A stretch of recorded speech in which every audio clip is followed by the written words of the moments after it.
Hello and welcome to episode 418 of the Unauthorized History of the Pacific War podcast. My name is Seth Paradin, historian and deputy director of the Mississippi Armed Forces Museum.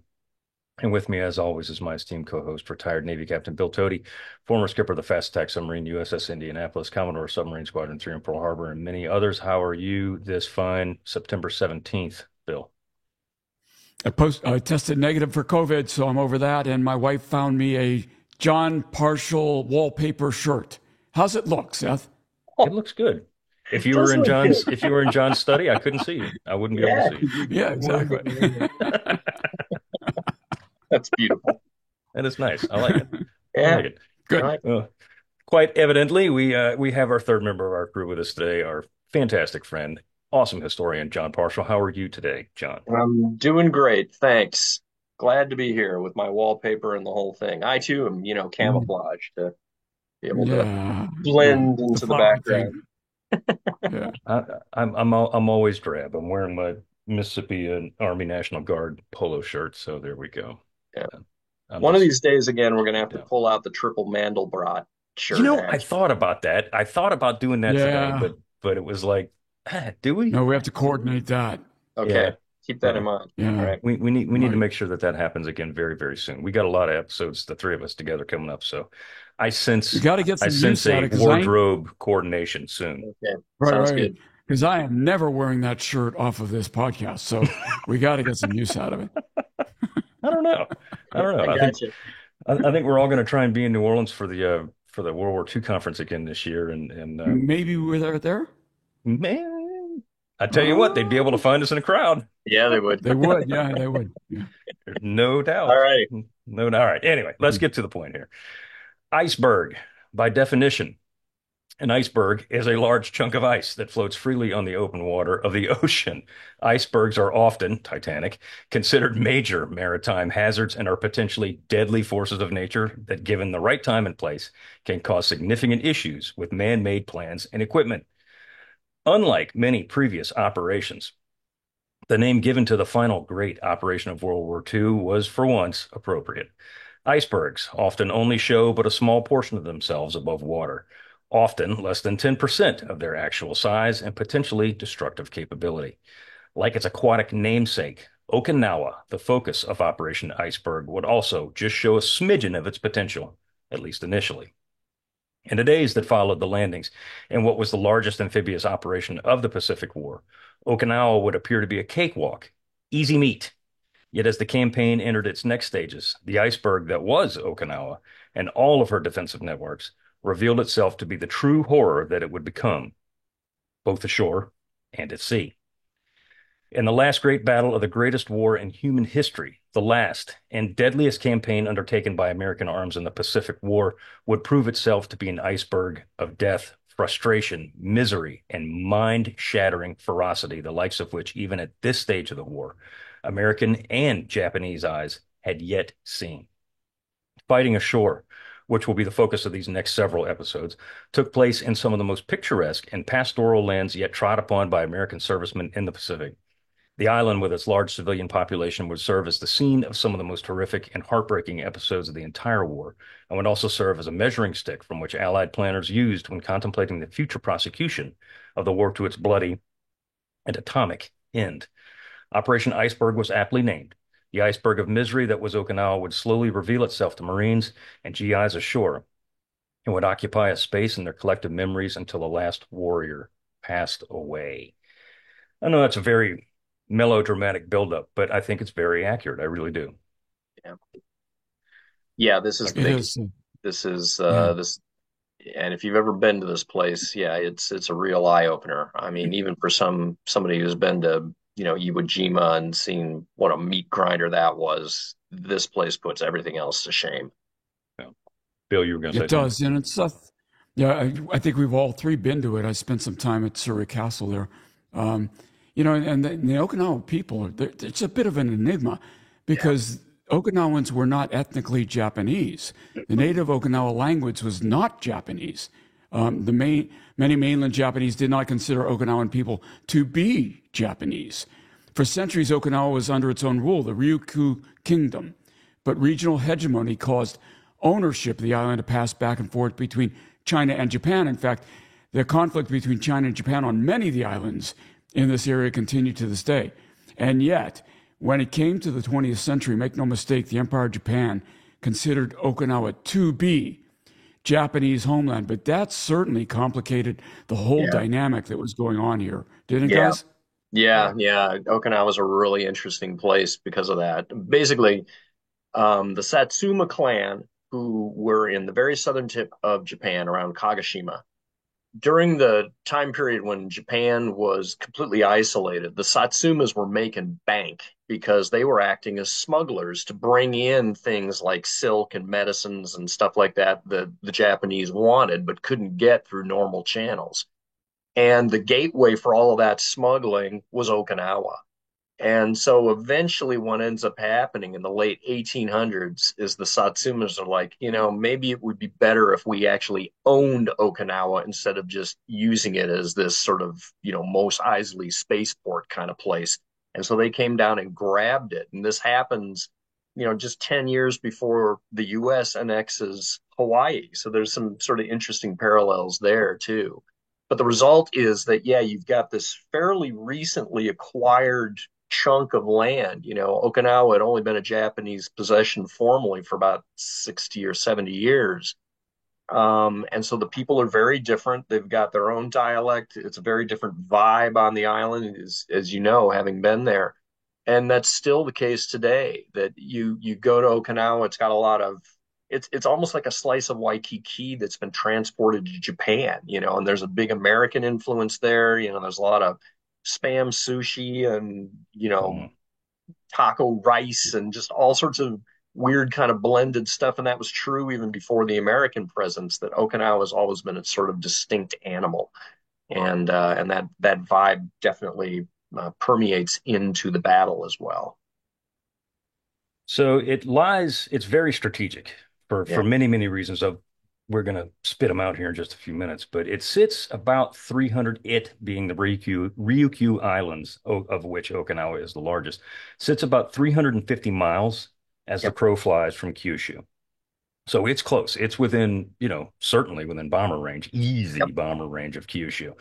And it was seen in 1944 and certainly by 1945 as a vital strategic base that the United States and her allies could and would use for the eventual invasion of Japan. Now, you got to remember we're talking March, April 1945. It's not clear that we're not going to have to invade Japan. Quite the opposite. We're planning to do that very thing. So Yep. Okinawa, when you look at a map, it is a very vital area or very vital base in a very vital area that would provide, a much needed supply It's an, base, really, it's for the an war. air base too. I mean, at this point, we recognize that we're not going to go into Japan unless we have air-based superiority or land-based air superiority, Right. I should say, over the invasion beaches. And you just, get out your protractors and recognize that, yeah, if it's 350 miles away from Japan, we're going to build a ton of air bases on Okinawa to extend air power over Kyushu. We're going to land on Kyushu, and then we're going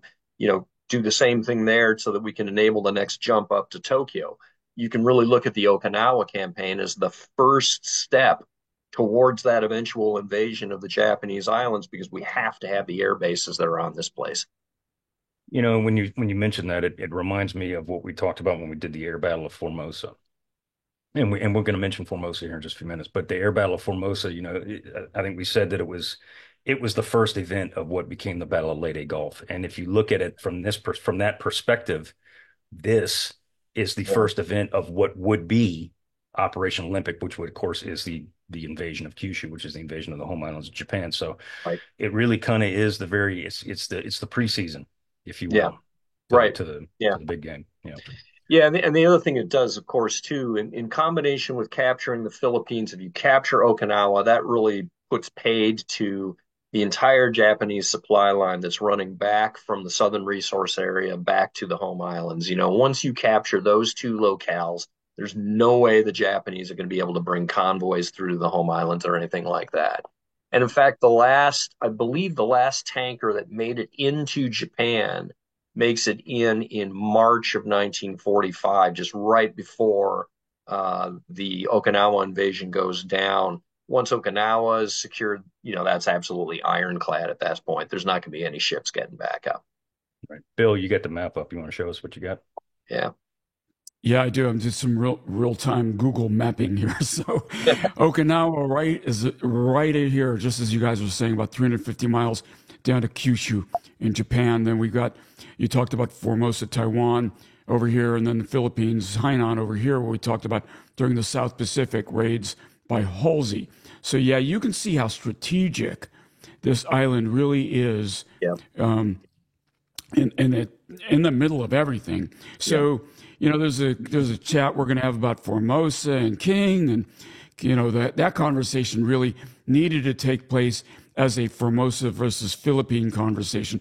The Formosa versus Okinawa conversation, in my mind, makes no sense. But I'll wait for us to cover that in a minute here, Seth. Fair So enough.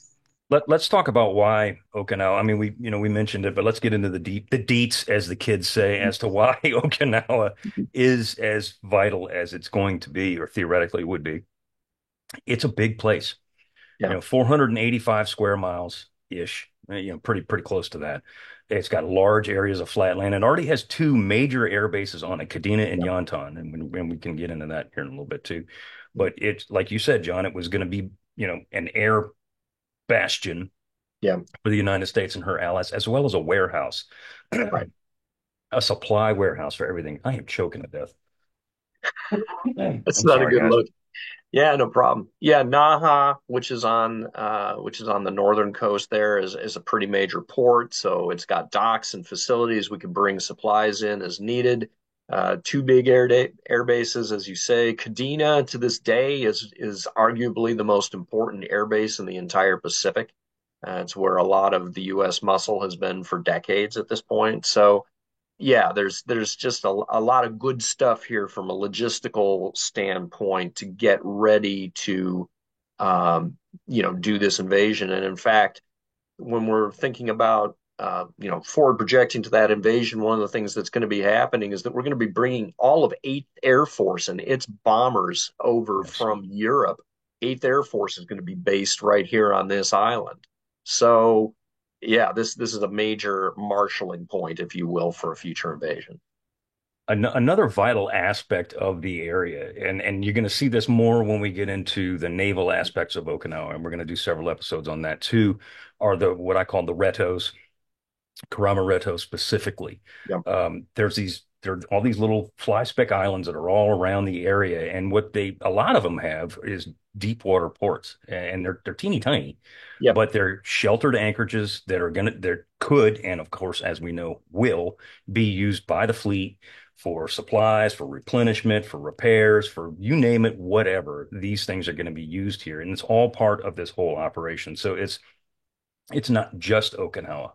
It's the surrounding area as well. So these Karama Reto specifically are going to play a huge part in the operation as it unfolds.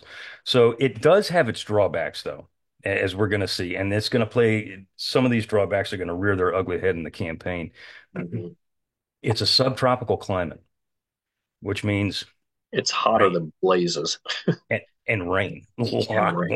lot of rain, and also can get hit by typhoons Yep. occasionally. And the weather is pretty hazardous. And the road network, being what it is, or was, I should say, is severely lacking in terms of 1945 for a mechanized military such as the United States. Yeah. The Yeah, roads are there's mostly only good. yeah, it's all dirt roads. There's one paved road, that kind of goes through Naha.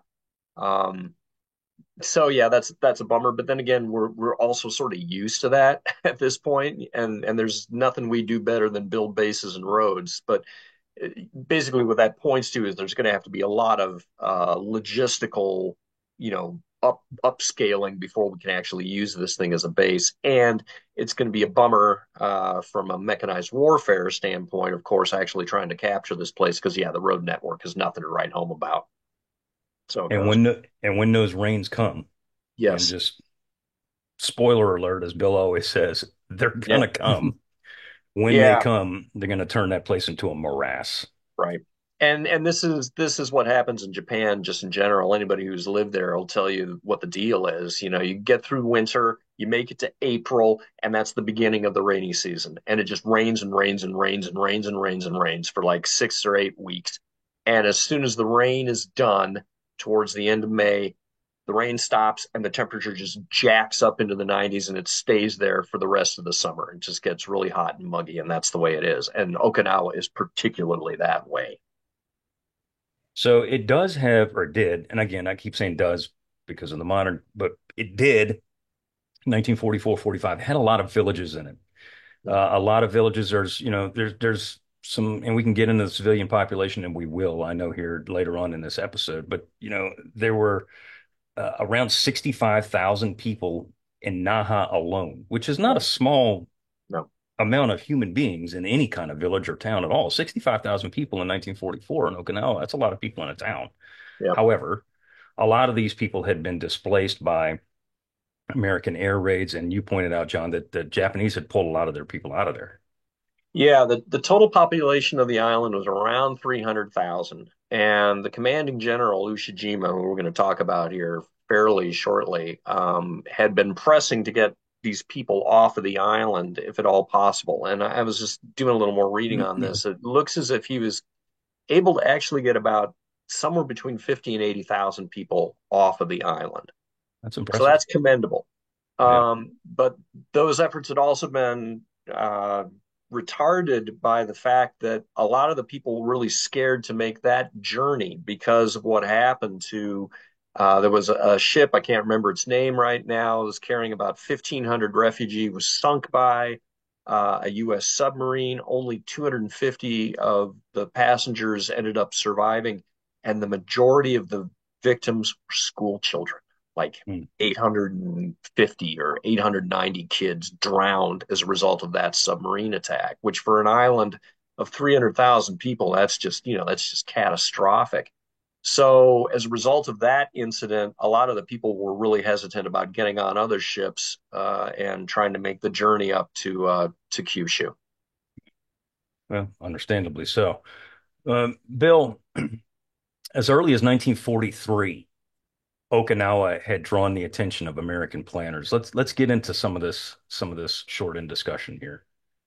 Yeah, so no surprise here, right? I mean, it's extreme. It's in the pathway to Japan. At the Cairo conference that same year, 43, Okinawa was for the first time listed as a likely target for the Central Pacific Drive. So this is, 2 years before we're talking about doing this. However, one man, Ernie King, as I hinted earlier, did not like the idea of Okinawa. He was obsessed to the point of near mania with invading the fortress of Formosa. This, again, started out as a Philippines versus Formosa discussion. King repeatedly attempted to force his plan, which was named Operation Causeway, through the Joint Chiefs of Staff. He felt that Formosa would be the perfect staging point for operations in Japan. And if you looked at my map a little while ago, you will see that, here we go, punching in there. It's further, Yeah. it's, non-linear, but yeah, I mean, it's bigger. And I think he thinks that it's got a whole lot more resources to draw upon and a little bit harder for, I don't think he anticipated kamikazes, but for reattack from the Japanese mainland than Okinawa would be. I'm guessing at this because in his biography, he talks about none of the reasons. He just talks about the fact that he thinks Formosa is a good idea. So he thinks it's the perfect staging base. Initially, his boss, initially backing his boss's plan, Nimitz pulled back over time and began to favor Okinawa as a more likely and usable base from which to launch the invasion of Japan. Nimitz he had to execute these things, and he started seeing some significant problems with Formosa, and he started thinking Okinawa is the way to go, guys. Yeah, don't want to do it. Yeah, Mm. we've already talked about this too. The defenses on Formosa were going to be much, much more formidable because the Japanese have been there for decades.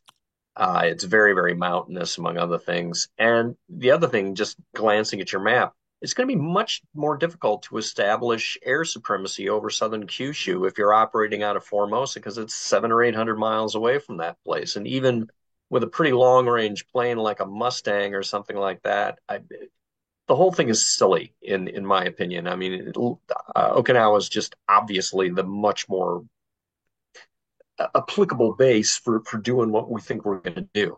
And this is one of the few instances where King really does, ends up just running into a brick wall of It resistance from does. his subordinates, and he does not get his way.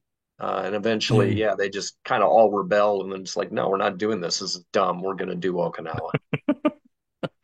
Yeah. Seth, I'm That's referring our exactly what viewers I'm happens. paraphrasing, but back. that's kind of what it is. Yeah. Yeah, That's exactly what it I'm is. referring our viewers back to our episode where we titled Admiral King was right about almost almost, everything. This is one of the almost things he was not right about. not right about. Yeah, Yeah. I put in the notes that I thought it was rather impressive that so when they're having this meeting on the West Coast, and by them, I'm talking about Nimitz and King and all these guys, they're having this meeting on the West Coast. Halsey's on leave and he's in Monterey. And, yes. and Nimitz is like, hey, Bill, come on up here. Oh no, Throw yeah, your 2 cents San in. And he Francisco. does. And Yeah. he right. does. He Yeah. comes up there and it's like, hey, this sucks. So This we're is dumb. let's not do this. Yeah. Yeah. So the date for the operation, now dubbed Iceberg, was set initially for March the 1st, 1945. Okinawa would indeed be the target for this operation, and it would serve as the preparation base for what is now being called Operation Olympic. Um, Iceberg was and would be and was massive in terms of an operation. It was the largest amphibious operation thus far conducted in the Pacific under Nimitz's purview. This was huge. Only Olympic and later Cornet would be bigger. And of course, as we know, the command structure was completely different. But studies for the upcoming operation began on October 25th, 1944.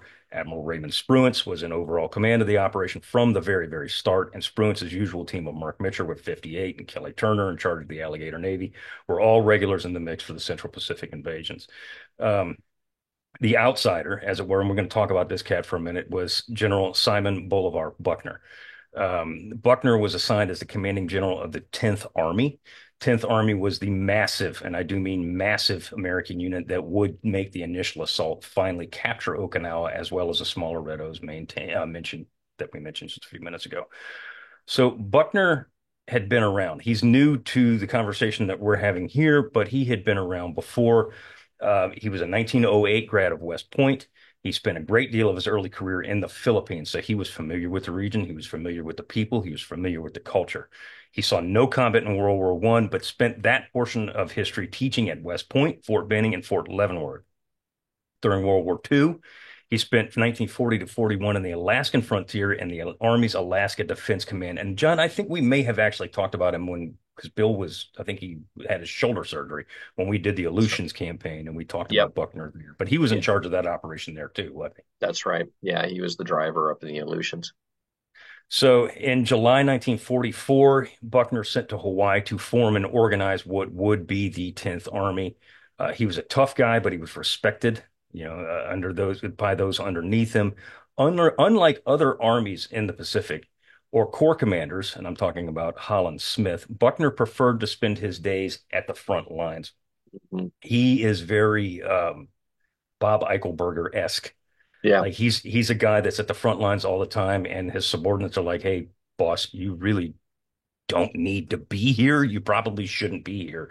But he, like most good leaders, feels that the best way he can get his fingers on the situation is to get himself to the very, very front of the tip of the spear, if you right. will. Yeah, that's very Rommel-esque as well. And there are good points, Mhm. bad points to that whole approach. I Sure. mean, yeah, on the one hand, yeah, you can see what's going on. On the other hand, you're not managing your army, you're not taking care Yeah. of the Command and business. control is harder. Exactly. Yeah. Yeah. Exactly. And there are And some the Marines aspects. Go ahead, Bill. listening, Seth, the Marines listening or this is fingernails on the blackboard for them because, of course, the Marine doctrine is that the Marines are always at the front of the line. And one guy you mentioned who didn't do that was a Marine. Yeah, Right. well, yeah, Alan Smith, we all know that. He was Yeah. in the rear with the gear, man. Um, Hmm. Buckner's approach to command, and we're going to see as the campaign unfolds, the way that campaign does unfold and it's almost glacial-like pace, some of that is blamed on Buckner's style of command because he is up at the front lines all the time, which is, again, not a bad thing. But there's a lot of times where he doesn't have a complete grasp of the entire situation. And we'll get to that in probably an episode or two. That being said, the 10th Army, an army in the traditional U.S. Army vein, was a hybrid of sorts. And this is interesting. And I think it's also very, very cool because it's a harbinger of things to come when we invade Japan. Typical of Nimitz's command, the 10th Army was fielded both United States Army and United States Marine Corps units. As such, Buckner's XO would be none other than Marine General Roy S. Geiger. So you have a United States Army general in command of the Army, 10th Army, that's Simon Buckner. And then underneath him, you have a Marine Corps General, Roy Geiger. Geiger ran 3rd Amphib Corps, and we all know about Roy Geiger, but let's talk about him here a little bit. John, you made particular note, and it's 100% accurate, is that he was probably the absolute perfect choice to be the XO of this unit because, or the Army, because of the fact that it's got Army and Marine Corps divisions in it. And Geiger had been doing this since freaking 1942. Guadalcanal. Yeah. Geiger was the air boss of Cactus Air Force on Guadalcanal, and he knows how to do joint operations because he had Army aircraft, he had Navy aircraft, he had Marine Corps aircraft, he had some New Zealand aircraft underneath him, and he was able to ride herd over that polyglot sort of outfit and do a very good job with it. And after he leaves, that cap is going to be worn by, I can't remember the exact order, but eventually, there's going to be an Army air boss down there and then a Navy air boss. And so this is the first truly joint command in American military history. And Geiger had been the guy that pulled that off. So he's obviously the kind of cat who can get along with the other services, and is, not seen as an enemy by them. Yeah, and he's proven that not just at Guadalcanal, but throughout the rest of the war. When he's ever had his finger in anything, a la the Marianas, and anything that came after that, he has performed, marvelously. And everybody, literally everybody, Army, Navy, Marine Corps, they love this guy because he's a cool dude. And he's not a tool either. He's a nice guy. He's a firm commander, but he's a nice guy and he's smart. And he is not one to suffer fools, but he's also not one to sit around and bang his head against the wall too often before he decides to change things up. So he's a really, really good choice for this operation. So the 10th Army, Bill, was, as I said, it was massive when it's compared to anything else that has been under Nimitz's purview. Let's talk about some of the features of this Anything beast. Else? Or MacArthur's, right, in the Pacific. So it consists of 4 Army and 2 Marine divisions, which is easily the largest force Nimitz's boys had ever handled. I think your angst was with Philippines, right? So maybe MacArthur's the size of Philippine force is a competitor here, but for Nimitz, this is it. 7th ID had seen action in the Aleutians, Kwajalein and Leyte, and was among the upper echelon of Army infantry units in the Pacific. The same is true of the 77th ID, still under the command of the highly impressive General Andrew Bruce. The Guam veterans were highly trained, highly aggressive, and among Nimitz's favorites in terms of U.S. Army divisions. Also falling under the umbrella of the 10th Army were the men of the 96th Deadeye Division. Now, how did they get that name, Seth? I don't know. I don't remember. I don't. Yeah.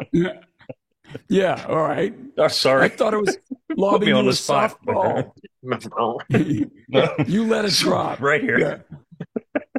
Well, these guys were veterans of Leyte, hailed from the Pacific Northwest region of the United States. So rounding out of this army was the 10th Army, rounding out the 10th Army was the much maligned men of the 27th Infantry Division. You'll remember the 27th ID had seen action on Macon in February 1944, where their slow progress had made them easy targets for the aforementioned Holland Smith. The same 27th ID also saw heavy action on Saipan, where their slow, plodding pace and almost timid offensive action infamously got their commanding General Ralph Smith being relieved by Holland Smith, and we covered that extensively during those Saipan episodes. So, guys, this is a very intricate and large unit, isn't it? And so, who's this Griner guy who commands the 77th now? We talked about him before, didn't we? The Yeah, 27th. George Greiner is the guy that he's the general that takes Ralph Smith's place. He's Ralph Smith's relief. Well, actually, he's the second relief of the 27th Division commanding general. And Griner's a good guy. He's a good commander. He's a good commanding general. He's proven himself. The 27th, and we say it's much maligned because you know it's much maligned by their performance on Macon was fine. They were slow, but they did the job and they did it well. It's on Saipan where they get a lot of the guff in the Pacific War because, admittedly so, and we covered this, the three of us did. Their performance on Saipan, frankly, was not to par. I, I think yeah, and there's nuance there though. There's a lot of nuance that yeah, it was not as aggressive as it might have been. But then they also just get kicked in the teeth by the final Banzai for sure, attack. for You sure. know, it's just a rotten deal all the way around. And a lot of the veterans from that division felt that they had been very unfairly treated because then the press attention that they get in the States is just it's horrific. It's terrible. It's wrong in a lot of ways. So yeah, they kind of have a chip on their shoulder. I was just going to say that, you know, because we are capable of real-time history here, that Wikipedia, when properly used, can be useful. That's The the key. 96th Infantry Division gets its nickname Deadeye because their commanding general was just a maven on the rifle course, that he really emphasized marksmanship in his There we men go. and just beat that into them. And so that's where that nickname came from. There There, we go. that's my value add for the Mm, episode. Thank you very much. yeah. Thank you very much for that contribution. You bet. So, so You, of you're, these four, go ahead, Bill. I was going to say your value add every episode, John. So, of these four Army divisions that we just talked about, except for the 27th, they're all overstrength, or as the proper term is reinforced. They're reinforced infantry divisions. They are absolutely bursting at the seams with between 21 and 22,000 in change, and it differs between units, but it's within that realm. Um, from the 7th, the 77th, the 77th, and the 96th. All three of these divisions are literally bursting at the seams with men. The 27th still is up to full strength, but compared with the other divisions that are landing, they're considered under strength. They're at about 16,000 guys. Aside, and obviously, we're not forgetting them, but aside from these four Army divisions are two United States Marine Corps divisions as well. The First Marine Division, of course, we've talked about them literally since season one, the old breed. They are veterans of Guadalcanal, Cape Gloucester, and of course Peleliu. And I put this in the notes, and I think this is very accurate because I knew a boatload of guys in the First Marine Division. When we talked about Peleliu, the three of us, we gushed about the First Marine Division in September 1944 because they were not just by us, but considered by the United States military to be one of the finest, if not the finest, light infantry divisions that we could field. Yeah, However, the they just casualty wrecked. sustained, yeah, yeah, it just Just it just wrecked. guts the division after Peleliu. They just get bled white, Yeah, and they are not. Now, fine, I'm not degrading them in any way, but they are not the same division that they were in September 1944. no, they're There's not. a lot of new boots in there. There's a lot of new hell. There's draftees in there, Yes. which was not the case in September 1944. Yeah. So, First Mardiv is still a very, very, very potent unit, and it's filled with veterans. It still does have a lot of vets in it. A lot of these guys that you're going to see or hear about that we're going to talk about through these episodes have landed at Cape Gloucester, Peleliu, and this is their third operation. But a lot of these guys, I'd say probably about half, this is their very first operation. So Yep. it's a different division and now than it was, less than a year ago. Yeah. Yeah. The number of people in this division who had served all the way from Guadalcanal, I mean, there's probably three. And there's not a lot from, Cape Gloucester either, because casualties will do that to you. So, yeah, as you say, there's a lot of new boots. In fact, one of the new boots was a guy who was my Chinese religious thought teacher in college at Carleton College, who Yeah, he had joined up in 1943 and is now a radar operator in their anti-aircraft battalion. So yeah, there's a lot of fresh-faced kids here, or in his case, people that have dropped out or been kicked out of college and had to do something and ended up in the Marine Corps. So here Yeah. we go. Yeah, it's a So, different and I don't unit know than it what's, was, but go ahead, Bill.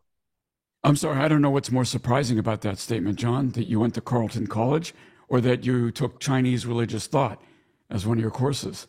So my teacher actually, he was a rich kid from Chicago. His dad was one of the founders of Merrill Lynch. He ended up going to Exeter. He was a class behind George W. Bush and knew Bush, and ended up at Yale, the class behind Bush, and was busy chasing girls and drinking beer, and ends up getting kicked out of Yale, and now he's got to go do something, and he ends up his family had deep roots in the army. He didn't want to go there. He ends up in the Marine Corps, and this is going to be his first battle. So Wow. he was a What a really story. interesting guy. Yeah, he I was can an imagine. ordained minister, a guy named Bardwell Smith. He was an ordained minister, but he did comparative religion and was an expert in Chinese Buddhism. Fascinating guy. So here's an intersecting line for you, John. You Yeah, know, McVeigh's last wife's husband was also one of the founders of Merrill Lynch, Fenner, and Smith. He was the Smith in Merrill Lynch, Fenner, and Smith. So there's some intersecting lines yeah, in real and time. that's probably where Bardwell Smith comes from too, and that group Yeah. of yeah. So there you go. Anyway, yeah, it's a fascinating unit, and I didn't know that for years. I didn't find that out until long after I graduated. So anyway, Wow. Yeah.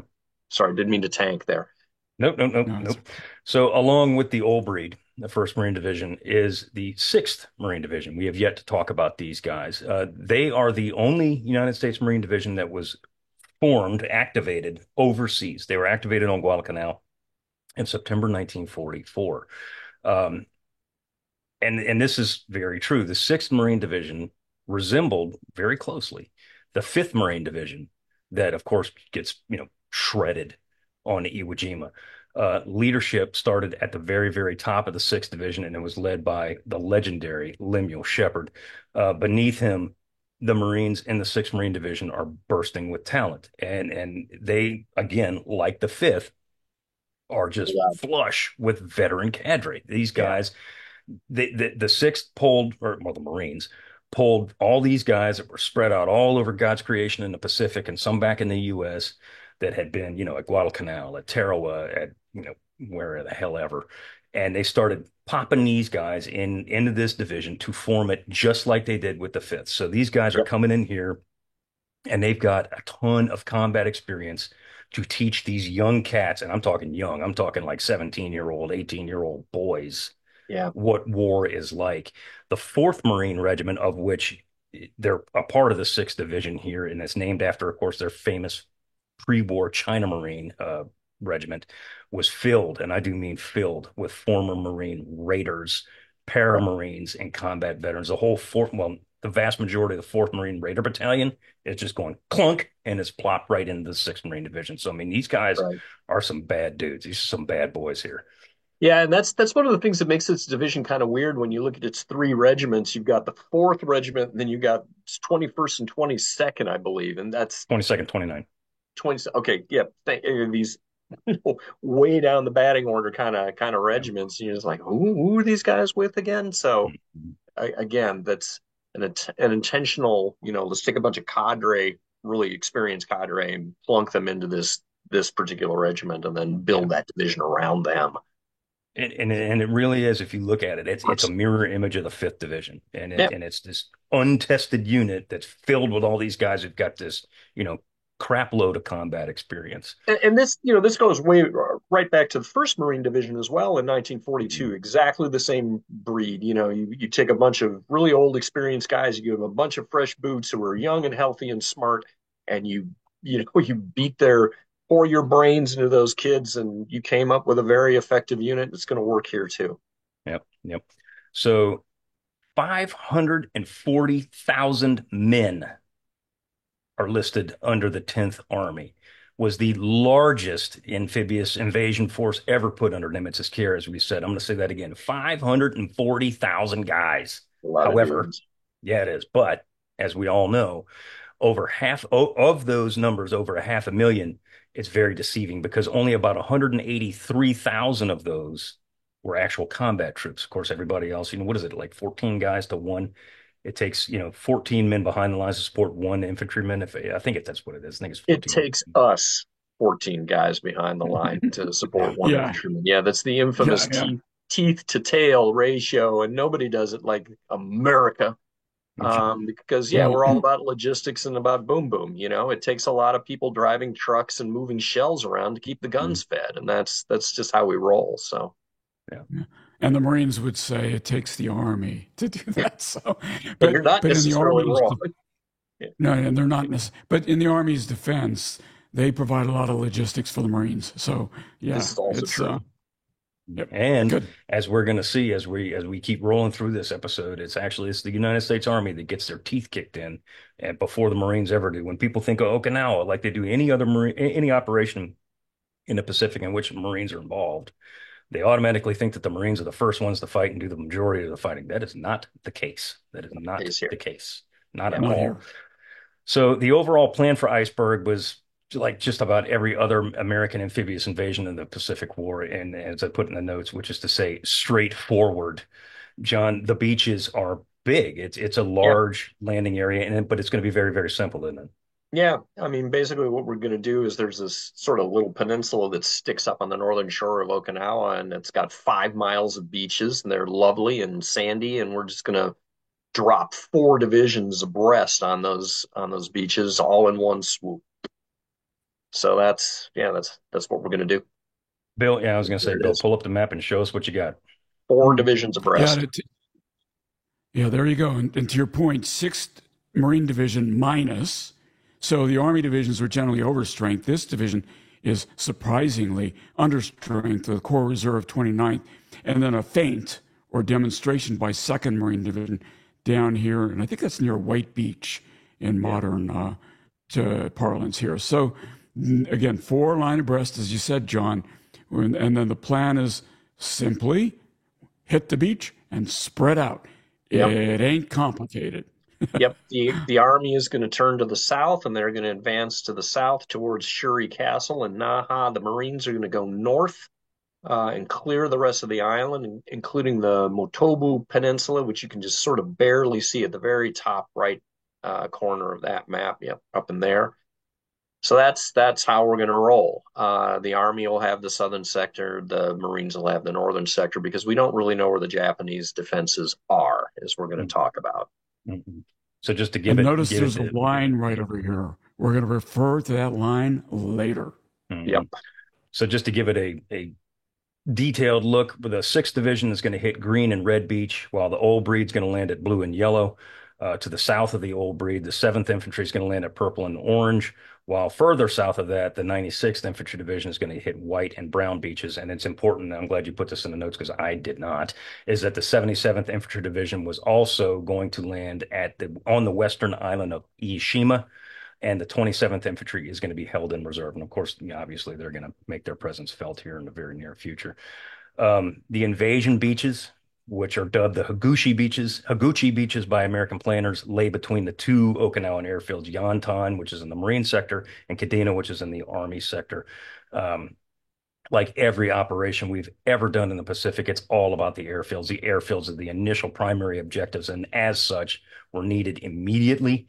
With the capture, theoretically, of Yantan and Kadena, the land-based air power of the Army Air Forces is going to be brought to shore. And the whole reason for that is something we've gone into before, but it's important to note here too, is that as soon as we get Army land-based, well, not just Army, but as soon as we get land-based air established on these islands, air support, the fleet can move and Right. they can go and do fleet Fleet stuff. things. Yeah, Yeah. fleet things. They can go do what they need to do, which off Okinawa is going to be very, very important. Yeah. So, like you were saying, John, from the beaches, the Marines would swing east and then north, while the Army's going to go east and then south. The two airfields were supposed to be captured within 3 days of the landings. Within 30 days, the southern half of the island would be in American hands, or so the plan said. Phase two of the operation would be the seizure of the Motobu Peninsula as well as Iishima, All said the offensive plan following the landings and turns towards their assigned areas was that of a steamroller, as I put it in the notes, because that's how we do things. We just Right. flatten Line it up. everything as we go along. Yeah. Yeah. So Buckner favors a frontal assault because, as you so aptly put, we don't know where the heck the Japanese are. We know that they're there somewhere, or at least we think, but we don't know exactly where they are. Um, it's rather odd, though, I put in the notes, considering the size of Okinawa, because Okinawa is not a small place. It's not, huge, but it's not small either. And there is room, theoretically, for maneuver.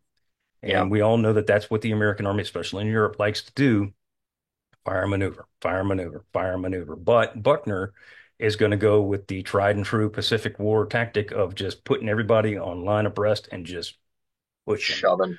Yeah, which, you know, Yeah, you can slice it both ways. I mean, there are things that preclude maneuver as well. I mean, the northern portion of the island is actually pretty, really mountainous and difficult to get armor across. And as we get into the fighting in the southern part, particularly that line that we're going to be talking about here that stretches across the narrow part of the neck, there's some pretty serious little ridges down on here too, which is going to make it extremely difficult to do outflanking maneuvers. We're going to try, but given the nature of the Japanese defenses that we're going to talk about, it's going to be really difficult to do.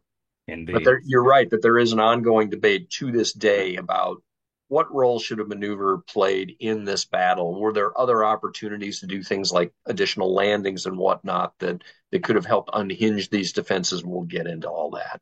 for sure, for sure. So, speaking of the Japanese, Yeah, aerial images that had been snapped by Navy planes, which had been raiding Okinawa for months, and we've talked about this. We don't need to get into it, but the Big Blue Fleet hit Okinawa seemingly every time they would pass by. It's like hitting the McDonald's. If boom, hey, we're here, let's go hit it again. right. And when you're doing that consistently, and they're taking thousands, and I do mean thousands and thousands and thousands of aerial images. So when the planners are looking at the aerial images of this place, they could almost define every single friggin' rock. But what they could not define, very reminiscent of Iwo Jima, is where the hell did these guys go? Yeah, Because you can't see them. They're, yeah, they're there in some images, and then the next images of the same locales, oof, they're nothing. gone. They're Yeah, gone. So we talked about Okinawa's establishment within the Japanese empire, if you will. Um, it had been a relatively unimportant base throughout the majority of the Pacific War to the Japanese up until about 1944. John, can you spin us on this a little bit? yeah. I mean, from a naval standpoint, it's just not that important a location for the Imperial Navy. Yes, there's a small harbor here at Naha, but why would you go there when you can go to some of the really big repair stations at places like Yokosuka or Kure or something like that? And so, and in a larger sense, what you're seeing here is the same thing that the Japanese came up against in a lot of their Pacific bastions, is that they were playing catch up all the time. They were always a day late and a dollar short because our operational tempo was so high. And so it's not really until the Marianas Falls and the sort of inner defense line that the Japanese had established really just starts getting shredded, that a lot of them, do a whoa, whoa, whoa, okay, this is bad. There's other places now deeper in the empire's interior that we need to pay attention to, and Okinawa is one of those places. And so they're scrambling to get sufficient combat troops in there, sufficient, materiel and building materials and that kind of stuff. But they're aided by the fact that Okinawa's terrain is such that, there's a lot of hills here, and the underlying rock, it's a karst geology. So it's limestone primarily, which makes it really pretty easy to dig into, even with hand tools. So they wound up throwing four infantry divisions over here and three independent brigades. And this all happens in 1944. Yeah, Just like you just, said, right after the Marianas Fall, they're like, oh crap. oh And they just crap. start sending cats over there. So as I said, four divisions and three independent brigades are all sent to the Ryukyus under the name of the 32nd Army. And the 32nd Army's commanding general is a guy, we got to talk about him, and we're going to talk about him a lot, Ushijima Mitsura. Bill, who was General Ushijima? Well, he came from Kagoshima, Seth. He was the fourth son. His father was also a career army officer. Following in his father's footsteps, Ushijima enrolled in the Imperial Army Military Academy and graduated 20th in his class of 1908. That's better than it sounds. These classes were small, but not that small. What? Following the academy, he enrolled in and graduated 20th in his class again from the Army Staff College in 1916. That's where you learn how to do fire and maneuver, as you were saying, Seth, at an operational level war, not at a tactical level war. In the interwar years, Ushijima held a variety of positions, all of which he excelled in.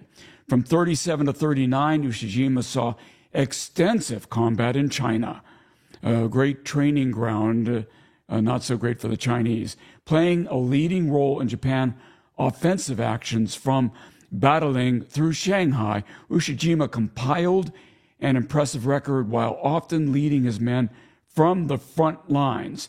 Like many of his wiser contemporaries, Ushijima opposed war with the United States, like Yamamoto, one might say, and his opinions threatened his career, forcing those above him to remove him from his position as an instructor at the military academy for fear that his opinions would pollute the young minds of the cadets that he was training. Somehow, as the number of capable officers dwindled over the course of the war, he was known as a calm and dignified officer. His stature eventually was restored. He truly cared for his men, never prone to excess, always calm.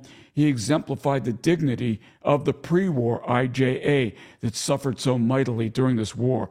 He was a strict officer who ran his units extremely well and efficiently, and despite his beliefs in opposition to the war, he was seen as one of the better Japanese officers in the entire armed forces, Seth. So he didn't let his predilection against this combat pollute his thinking and his energy for conducting the war. Much like Yamashita. John, what's your opinion on Ushijima? I think Ushijima is a quality leader. I would definitely put him in the upper echelon. The problem that he's going to run into is his staff officers, and we're gonna cover that Oh, ground yeah. next. In that, what we have here is a guy who's caught between two staff officers, his planning officer and his XO, one of whom has a realistic vision Yeah, for how to, yeah, yeah, and the other does not. And exactly. unfortunately, that's gonna extract costs from Ushijima's command. So yeah, the hothead in Ushijima's staff is his XO, Lieutenant General Cho Isamu, who is your classic IJA hothead. Yeah, he This is a is. Yeah, uh, just to the nth degree. This is a guy who is completely offensively minded. He does not want to be playing any sort of defensive football, and he's a very loud, brash, alcoholic kind of guy. A fairly violent individual. He's taken part in several assassination attempts. I mean, this dude is sort of the textbook case for leadership from below. Geku Kujo, I believe it's referred to. My Japanese isn't as good as it used to be. So this guy does not want to be doing any sort of a defense in depth. He wants to, meet the Americans head on, punch them in the face, attack, attack, attack, attack, which is just absolutely antithetical to the general tactical approach that the Japanese have been taking ever since the Marianas fell. And they started going into this defense in depth that we first see happening at Peleliu and then Iwo Jima, obviously. That's the game they should be playing, and General Cho just hates it. Meanwhile, you've got the operations officer, a guy named Yahara, who very much is no, we have to play for time, we have to defend in depth. And Yahara is going to be shown to be correct. Cho is going to be shown to be incorrect. But because of the fighting between these two men, Ushijima is caught in the middle. Yeah. And to pile on to Cho, to those who don't know, you alluded to it, but this guy is he would have been shot for treason Yes, in any other army in the yes, world, even yes. the Mhm. Third Reich. But in Japan, he's promoted.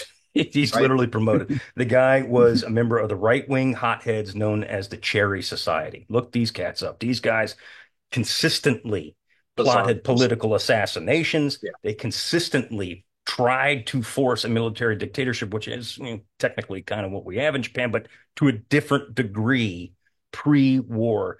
This dude actually, I have it, where did it go? He actually wanted to push forth a plan to threaten the emperor at knife point Right. to set up a dictatorship. So I mean, this dude was out there. I mean, Yeah. he was out there. He was a flake, frankly. Um, but exactly to your point, Ushijima is the guy. He's favoring this defense in depth, and it starts at Biak and Peleliu and Iwo Jima, and Yahara is this guy who actually formulates most of the defensive plan, doesn't he? Yes. It Yeah. is Yeah. Yahara, right? Yeah. Yahara is this very studious, bookish kind of guy. He's got the classic, kind of round glasses Long round and glasses. Yeah. yeah, he looks more like a schoolmaster than he does necessarily a Japanese army officer. But he takes a very intelligent approach to laying out these defenses. Basically, the heart and soul of this whole thing is Shuri Castle, which is sits in the middle of this defensive line that spans east to west across this narrow isthmus of the island. But then in front of Shuri, you have a series of ridge lines that are going to be held in depth. So the belt of defenses leading up to Shuri is miles in depth, and all of these locales are dug into and have been created with interlocking plans of fire. It's just going to be a very, very dense belt of fortifications that we're going to have to chew our way through. Mhm. And Yeah, he John, good. I need to point out that I generally find guys with round glasses to be wise and intelligent. That's a good point. It's those dudes with the rectangular glasses you kind of have to watch out. The small That's right. squinty eyes, That's those right. cats. That's right. Yeah, that's Yeah. right. Anyway, Of course, and you have people like me who have eagle eyes and perfect vision, even though yeah, I'm colorblind, but hey, okay. there's that. There's that. Anyway, back Anyway, to back to topic. Uh, Yahara knew, or the Japanese in general knew, but especially Yahara knew that the Americans are going to land near as close as they can to the airfields. I mean, if yeah, you look at a grab those map, you can see airfields. where Kadena and Yantan are. You can Yep. also see where the beaches are. It's pretty obvious where we're going to land.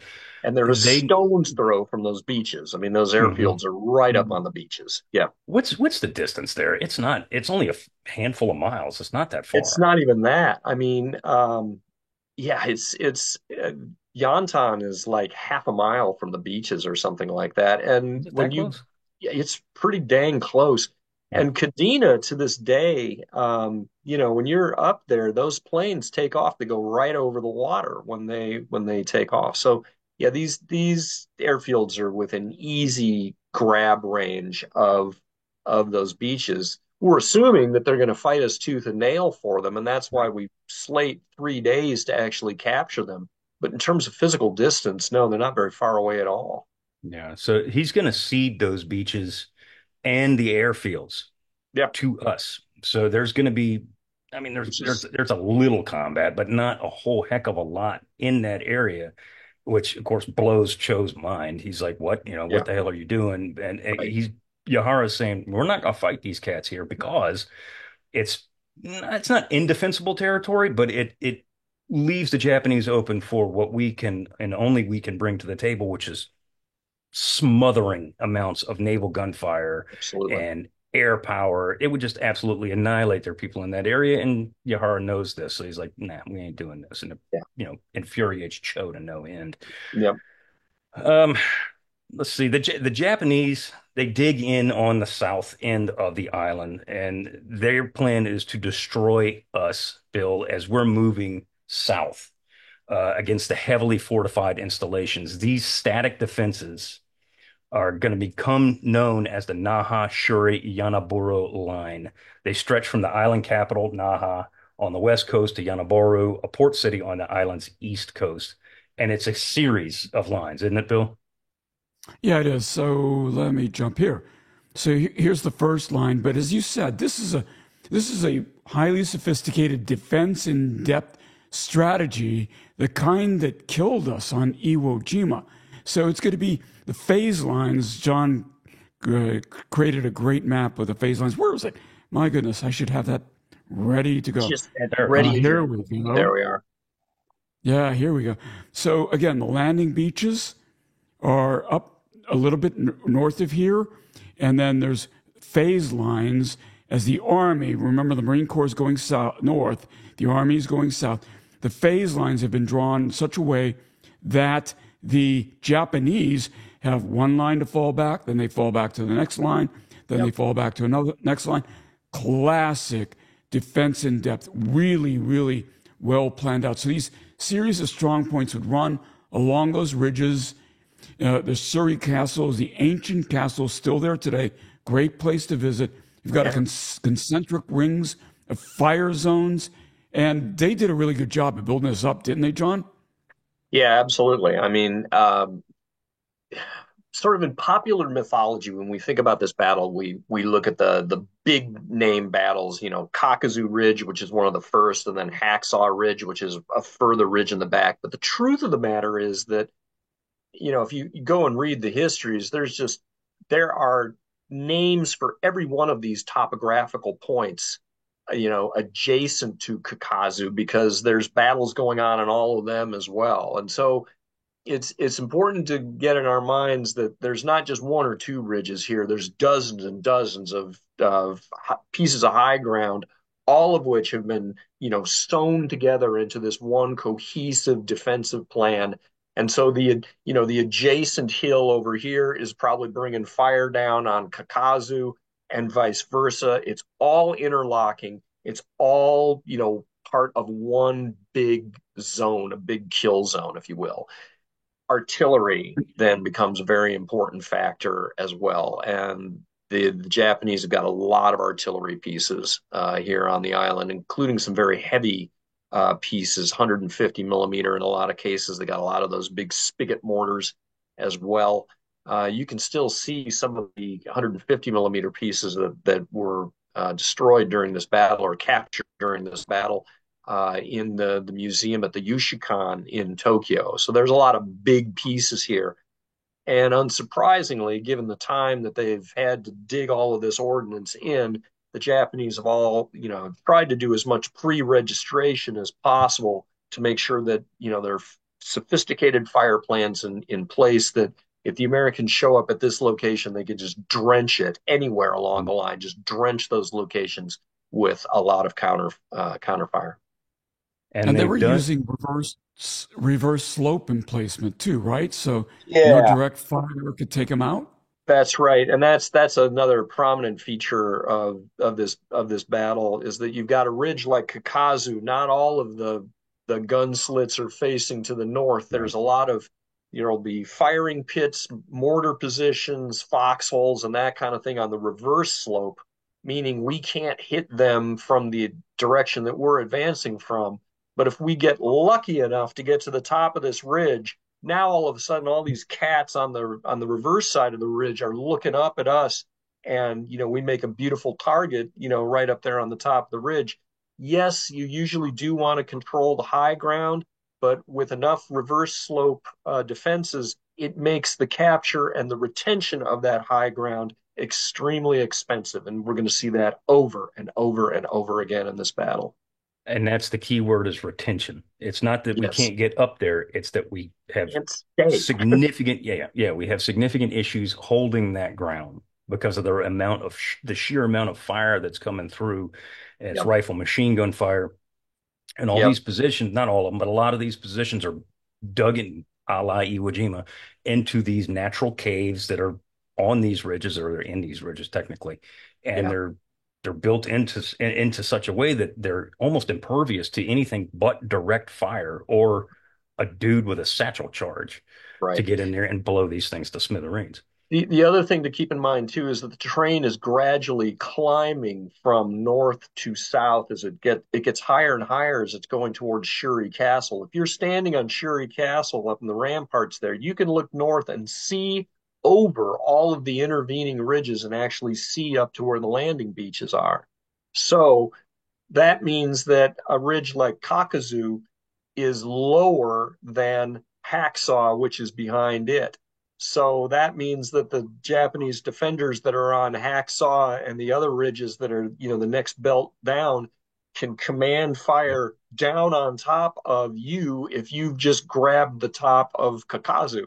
So, it's devilish. It's really, really difficult terrain. So a lot of these underground subterranean fortifications, they were a lot of the native Okinawans that were still on the island. They were Yes. forced labor, is what they were, slaves, Yep. if nothing else. And we'll talk about them more in a second. But many of the tunnels and expanded cave entrances, as you were saying earlier, were actually dug by hand. Yeah. Unlike Okinawa, where we brought in, or they brought in mining experts to do this. These guys sat there with Evil, you shovels mean? and Ewell, yeah, Iwo I'm sorry, Ewell, sat in there and dug these things out with hand tools. Um, Aside from the tunnels, the native Okinawans were utilized. The native Okinawans utilized above ground tombs, which you've ever Yes. been to New Orleans, you've seen our cemeteries. It's not Yep. very similar, but just a lot more spread out on Okinawa. Many of these tombs were made of limestone. They were ancient in some Yep. respects. Some of them hundreds and hundreds and hundreds of years old. The Japanese, as we alluded to earlier, could have cared less that the Okinawans used these as family tombs. The Japanese saw these things as pillboxes, Right. and that's exactly what they used a lot of them for. Good. Yeah. So if any of you have ever had those travel pillows for airplanes, it's Uh-huh. kind of that U-shaped thing. Imagine a shape like that, but sort of in the slope of a hill. So you've got this U shape of limestone that's been exposed, and there's a door in the middle of it. That's what those tombs look like. You're coming up to the travel pillow, if you will. And yeah, there's bazillions of these things all over Okinawa. And yeah, okay, they're full of bones. It's an ossuary, but the Japanese army is like, yeah, this is a great place to dig in. Look, it's pre-made for us, which is horrific. And the Okinawans are still angry about that to this day, but they didn't have a lot of choice in the matter. So Right. yeah, the bottom, and that is one of the reasons that Hacksaw Ridge is still, you can still envision it as a battlefield today because it was a huge cemetery, and after the battle, it was restored to that status. And that's the reason that it is still open ground and not completely built up, and you can actually sort of envision what the battle would have looked like at this place because it was a giant cemetery. So the result of the underground construction was a network of tunnels and caves that, in some places, again, not unlike Iwo, were as many as 5 stories deep, Yep. an estimated 60 miles, Yeah. 60 miles of tunnels Yeah. ran through the southern portion of Okinawa, especially around Shuri Castle, which, as we said earlier, was the centerpiece of the Yep. Japanese defensive network. These caves were massive. They could accommodate as many as 1,000 guys, Mhm. and positions boasted interlocking fields of automatic weapons fire. Egress from the defensive positions were, for the most part, concealed, as were the artillery positions located, as you said, on the reverse slopes of these hills and ridges in Yeah. caves that were almost completely invisible until you were on top of them. And it Yep. sounds like a repeat because it is. It is. If you listen to our Yep. Ewo episodes, this is the exact same kind of thing that's happening here, but Yep. tenfold. Each one of these little ridges is just honeycombed, and those tunnels obviously are not contiguous in terms of Sure. mileage, but any given ridge structure is going to have this honeycomb of tunnels that go through it. So there's not one entrance into the hill, there's 35 entrances into the hill, and a couple dozen are looking to the north and another dozen are looking to the south, and you can lateral dudes around inside them. There's a famous instance, I think it may be at Sugarloaf, where they hit one of the entrances with white phosphorus, and all of a sudden, the entire hill, there's all these little jets of white smoke coming out of the front and the back of the hill because the entire thing is a connected tunnel structure, and now it's full of white smoke and it's exiting all over the place. So yeah, these ridges are just absolutely honeycombed, as I say. Mm. So the numbers are, again, for this, as studied as this battle has been, the numbers are not 100% accurate and that I could nail down. The 67,000 Japanese, and I've seen numbers that said 77,000 Japanese, and I'm talking about combat Yep. soldiers, Japanese Yep. shooters. Uh, what is it? Is it somewhere in the middle Well, the or thing that makes it really squishy is that the Japanese have passed this law in March that officially says that any male between the ages of 14 and 60 is now a combat auxiliary.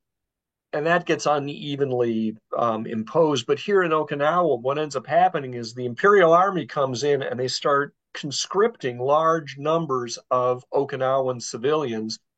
And so is the guy who, that dude was a 45-year-old fishmonger in Naha last month, but now he's got a uniform on. Do you count him as a combat troop? Is he a civilian? That's the thing that makes the numbers here in Okinawa really, really squishy. And the same thing is going to be happening downstream when we try to figure out what is the body count here. Again, if I've got a 15-year-old schoolboy that was, put into uniform and worked in the signal corps in the Imperial Army, but he was a schoolboy. Is he a military casualty or a civilian casualty? That makes dicing the numbers here in Okinawa incredibly difficult. all right? So, guys, like an island that we've covered extensively in the past, which of course is to say Saipan, Okinawa had a very large native population. The population on Okinawa in 1945, John, you pinned it at, would you say about 300,000? That's the general working number. Yeah. And again, given the number of evacuees, yeah, I think we've all seen numbers between 3 and 500,000, and Yeah. then between 50 and 80,000 got evacuated. And, Yeah, so and who does knows? that count just the main island, or does it also count the inhabitants of the Ratos and also the larger archipelago that extends north? The numbers are super squishy. And Yeah. yeah, I around 300,000, I think is a good working number. So, Bill, the majority of these civilians, they lived in what is going to become, the meat grinder of the island, right? Yeah, so we've been kicking back and forth between talking about Saipan and talking about Iwo Jima.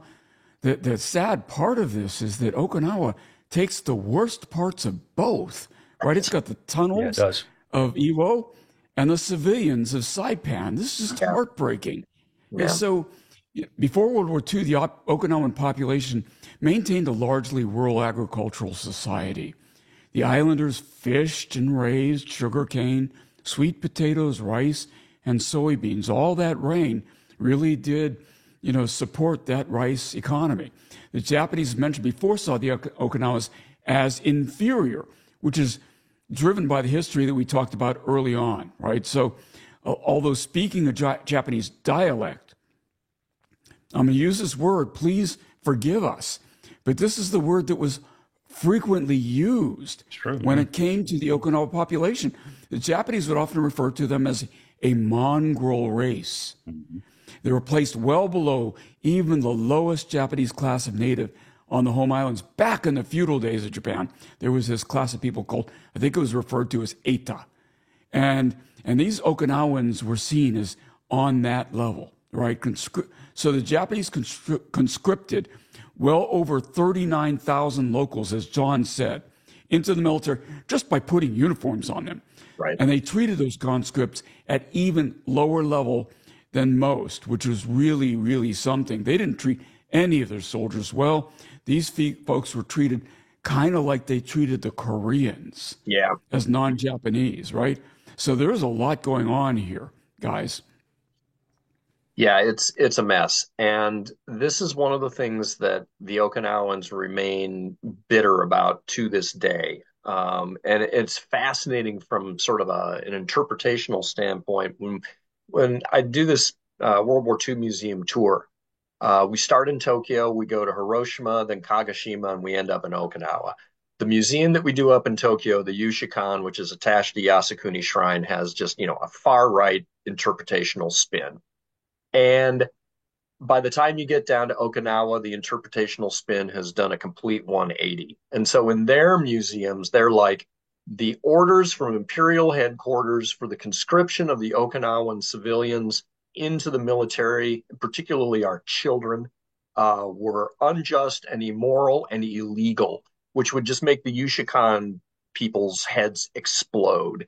But yeah, the Okinawans to this day remain very, very bitter over the fact that the Imperial Army, who should have been there to protect us, instead impressed us into their ranks and then abused our civilians and did, in many cases, did not protect us. They actively killed us. So yeah, there's still very, very bad blood there. The conscription of children into the ranks God, of fighting forces. yes, This is not it's not a one-time thing here. I put in the notes a la Third Reich because that's exactly what yeah, happens. When you have all your finest soldiers, infantry, whatever, get slaughtered throughout a war that, oh, by the way, you started.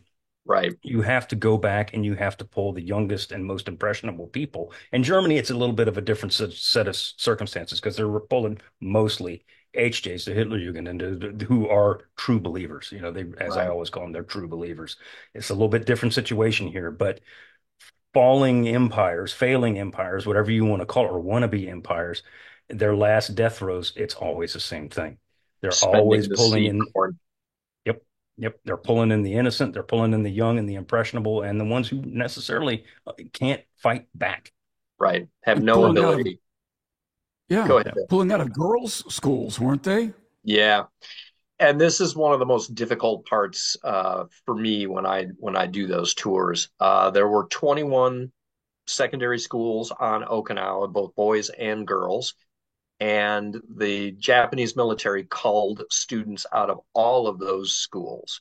A lot of the boys were either drafted into direct combat roles and were termed blood and iron loyalty brigades or some stupid name like that.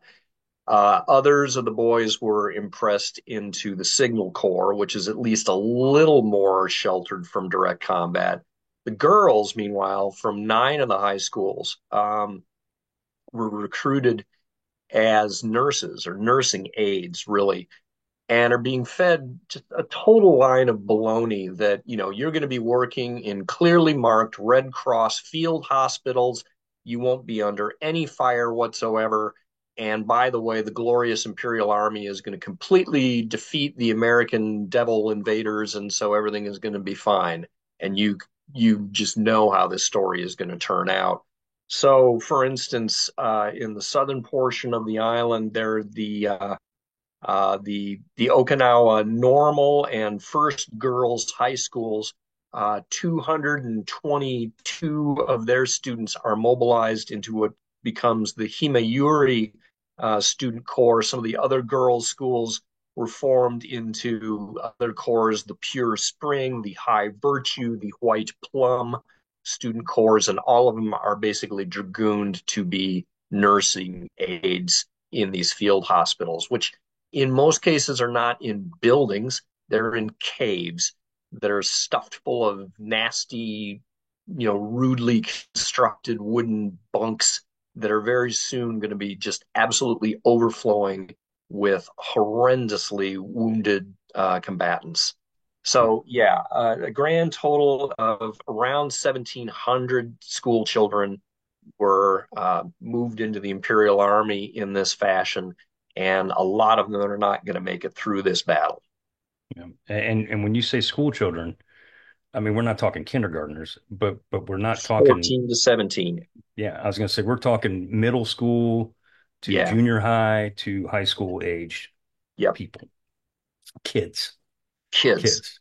Yeah. And for the boys, in a lot of cases, they don't have enough combat, they don't have enough rifles for these people. And so in some cases they're handing these boys bamboo spears, kill one American soldier before you die and you'll have done your bit for the emperor. It's disgusting.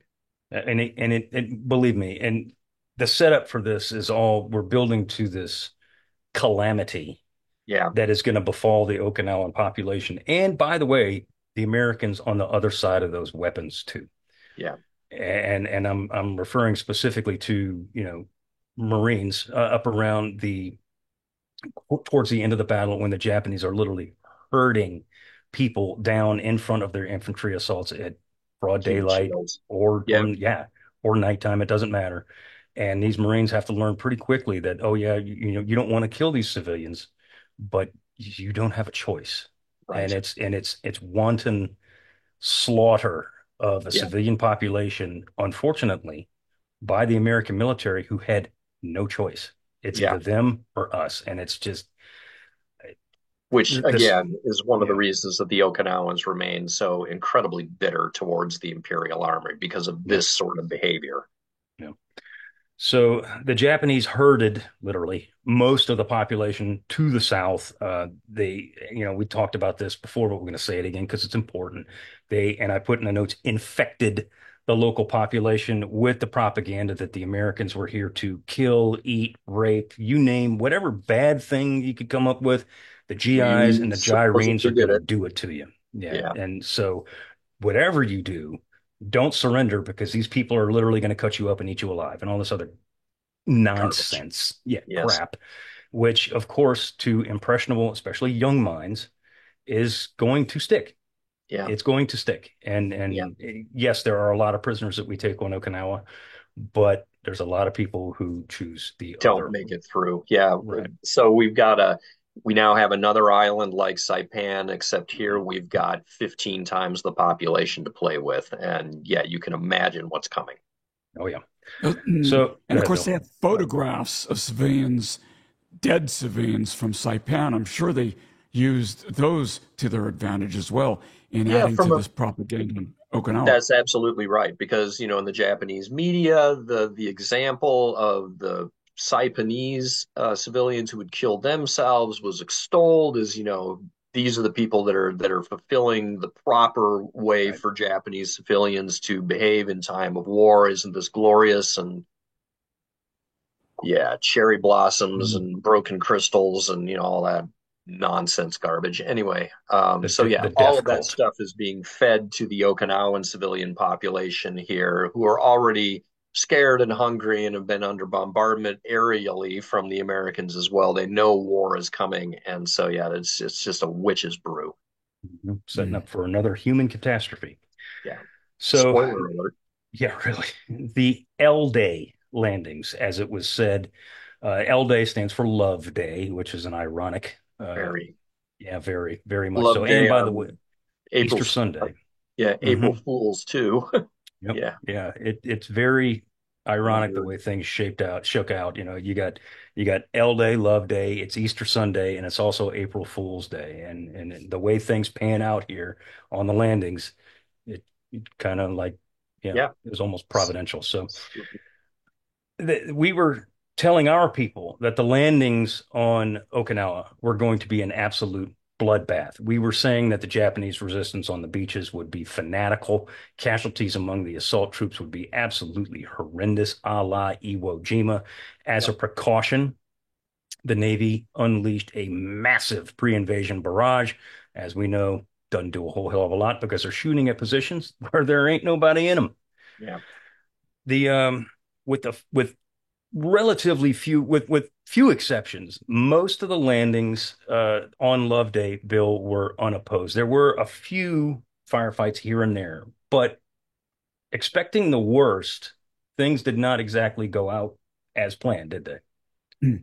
Yeah, that's right. And parenthetically, I think it was during this pre-invasion bombardment that the USS Indianapolis gets hit by the kamikaze. We'll cover that in another episode, but I just want to insert that asterisk right here. So as you said, Seth, word quickly reached the command ships offshore that the landing was unopposed.